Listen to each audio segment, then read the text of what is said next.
morning and welcome to Pyjama preaching for Monday the 6th of July. Looking at Mark chapter 2 verses 23 to 28.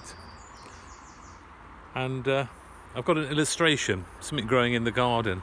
It's cell set from the bird seed and I've picked it up and put it in a pot so I can then give the heads of the, I think, ryegrass to Joey to fiddle around with. But actually, on another day of rest, Jesus was walking through a cornfield and his friends pulled off some corn. The Pharisees pounced on them. Why are your followers breaking the rules? How petty you are and ignorant about the things of God. Don't you remember the stories of King David? When in need, he once took bread from the temple, even though it was only lawful for the priest to eat, to stop his men starving to death. When God gave humankind a weekly day of rest, he meant it to be a blessing, not a burden. It was made for them, not the other way around.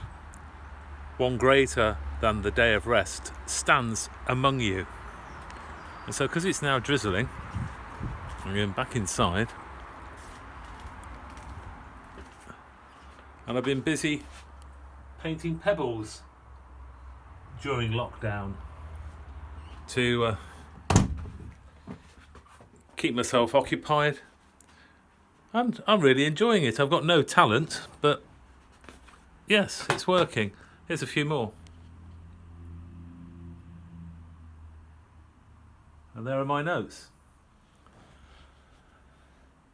And so, a day of rest. But no rest for the Pharisees. They're always alert, from the look of it, always tracking Jesus. My dear dad, God rest him, used to say as he saw a curtain twitch in the house across the road, "Neighbourhood watch is activated. That's the NOC. The nosy old cow. Shame on you, Dad. Now I'm one. I love people watching, do you?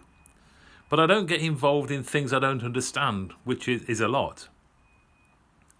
Jesus put the Pharisees on the spot because he knew that acts of mercy on a Sabbath were perfectly allowable.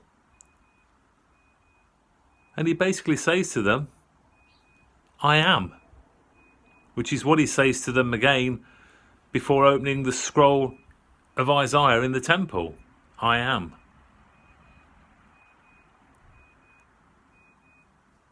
So it's having that understanding that we are always in the presence of God. What a great gift he gives us to be there. That's my oven telling me something's cooking. It's all good stuff, it's all busy in here. It's real life, isn't it? And so in real life, we find times to rest. We find time to people watch. But it's the avoiding the judgment. We'll let God do that. And so let's pray.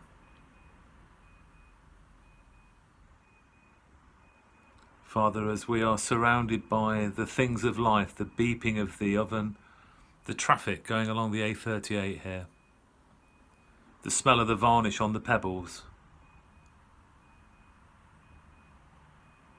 the thinking that time for a coffee. But help us to place aside those moments and have a Sabbath of just waiting on you.